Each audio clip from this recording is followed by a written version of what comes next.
The 20th century existentialist philosopher Albert Camus stated that, "A man without ethics is a wild beast loosed upon this world." In this lecture, we are going to provide an introduction to ethics. To do so, we will examine the subject matter of the discipline, discuss some of the most important questions addressed by moral philosophers, distinguish between moral subjectivism and moral realism, examine the famous is-ought problem, and look at the difference between teleological and deontological theories of ethics. As a philosophical discipline, ethics originated in ancient Greece over 2,000 years ago. Socrates and a group of teachers from ancient Athens, known as the Sophists, are said to be the first moral philosophers in Western civilization. Ethics is often defined as the study of morality, but a more detailed and revealing definition is provided by John Day in his book Introduction to Ethics. Ethics is a study of what are good and bad ends to pursue in life, and what it is right and wrong to do in the conduct of life. It is therefore above all a practical discipline. Its primary aim is to determine how one ought to live, and what actions one ought to do in the conduct of one's life. It will also be useful to define morality, given how often the term is used in ethical discourse. Day defines morality in the sense used in philosophical ethics as standards of right and wise conduct, whose authority in practical thought is determined by reason rather than custom. Because moral philosophers attempt to determine how one ought to act in the course of their life, or in other words, with prescribing action, ethics is said to be concerned with the normative realm. In contrast, a discipline such as anthropology is said to be descriptive rather than normative. Anthropologists observe, describe, and explain the actions and behaviors of individuals. They do not, like moral philosophers, attempt to prescribe action. In addition to the ultimate question of how one ought to live their life, a few other questions which have been particularly prominent in the history of ethics include: what makes actions moral, or in other words, good or bad, right or wrong? And why should one behave in accordance with an ethical theory? Or in other words, why should one do what morality prescribes? As a quick side note, questions which deal with the nature of ethical statements, and not with prescribing how one should act, are said to belong to the branch of ethics known as metaethics. An important question within metaethics is whether morality is objective. What philosophers are trying to determine when addressing the objectivity of morality is whether moral judgments have a truth value, or more simply, whether they can be said to be true or false in a manner which is independent of personal opinions and attitudes. For example, when one makes a statement such as "the Earth is bigger than the Moon," or 2 + 2 = 5, one can determine whether these statements are true or false in an impersonal, objective sense. However, the question of interest when attempting to determine the objectivity of morality is whether the same can be done with moral judgments such as it is wrong to steal or one ought to tell the truth.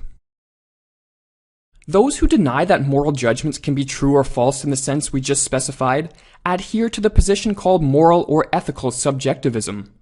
Such a position maintains that moral judgments are expressions of preference or personal opinion, and therefore there is no rational way for deciding between two conflicting judgments.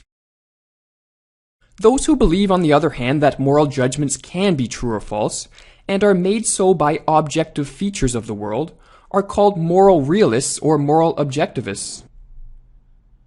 Closely related to the question of whether morality is objective is the is-ought problem. This problem was famously examined by the Scottish philosopher David Hume, and his exposition of it forms the basis of what is called Hume's law. Basically, the is-ought problem concerns whether one can derive a statement of what ought to be the case from what is the case, or in other words, from descriptive statements about the world. As David Hume wrote, "In every system of morality which I have hitherto met with, I have always remarked that the author proceeds for some time in the ordinary ways of reasoning, and establishes the being of a God, or makes observations concerning human affairs, when all of a sudden I am surprised to find that instead of the usual copulations of propositions is and is not, I meet with no proposition that is not connected with an ought or an ought not. For as this ought or ought not expresses some new relation or affirmation, 'tis necessary that it should be observed and explained, and at the same time that a reason should be given.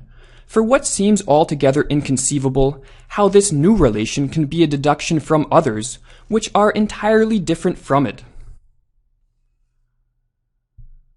Philosophers commonly interpret Hume's stance as being that you cannot logically derive a statement of what ought to be the case from what is the case. So let us say that we observe it to be the case that in certain areas of the world there exists a great disparity of wealth. This would be a descriptive statement about the way the world is. However, from this statement of how the world is, according to Hume, we cannot derive a statement about how things ought to be.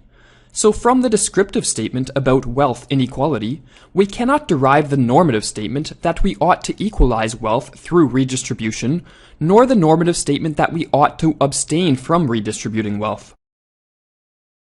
Another important distinction within ethics, which is especially pertinent to the question of what makes an action good or bad, is that between teleological and deontological ethical theories.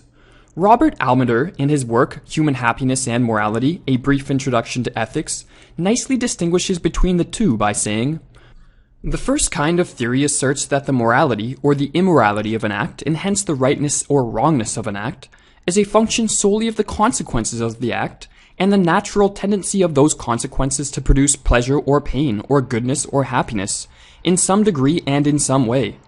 Any such theory we call a consequentialist or a teleological theory. The second kind of theory asserts that the morality or the immorality of an act has basically nothing to do with the consequences of the act. This latter kind of theory we call deontological.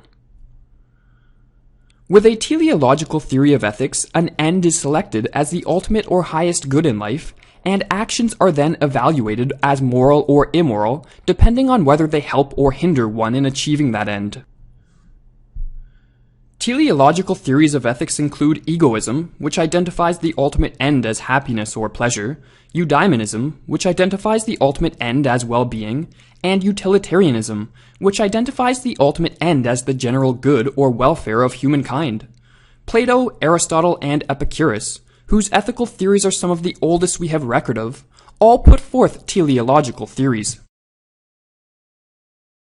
The deontological view of ethics differs from the teleological view in that actions are not evaluated as moral or immoral based solely on their consequences. Rather, those who advocate deontological theories believe that the morality of an action is grounded by some form of authority independent of the consequences that such actions generate.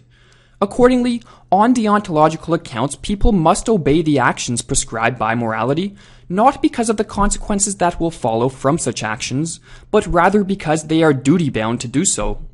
Often deontological theories have used a god as the authority which grounds morality, and the Judaic and Christian conceptions of divine law are believed to be the original inspiration for deontological ethics. However, it should be noted that not all deontological theories of ethics make use of a supernatural being. To conclude this lecture, we must play devil's advocate and question whether ethics is effective. That is, can ethics as a philosophical discipline striving to understand how one ought to live be effective at transforming depraved-ridden individuals into virtuous and good human beings?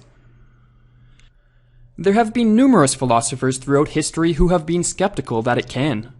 Immanuel Kant, for example, understood that within the discipline of ethics there is a vast gulf which exists between theoretical speculation and practical implementation. He wrote, "The point is not always to speculate, but also ultimately to think about applying our knowledge. Today, however, he who lives in conformity with what he teaches is taken for a dreamer." Arthur Schopenhauer was even more cynical regarding the possibility of ethics influencing one's actions, writing, "Virtue cannot be taught, no more than genius. We would thus be just as foolish to expect that our moral systems and ethics might awaken the virtuous, noble, and saintly, as that our aesthetics might awaken poets, sculptors, and musicians." However, this view is not shared by all, and to finish the lecture, we will provide a quote by Richard Taylor from his book Good and Evil, who saw ethics in a more optimistic light. The question, what is good, is certainly the most important question you can ask, for it comes to this.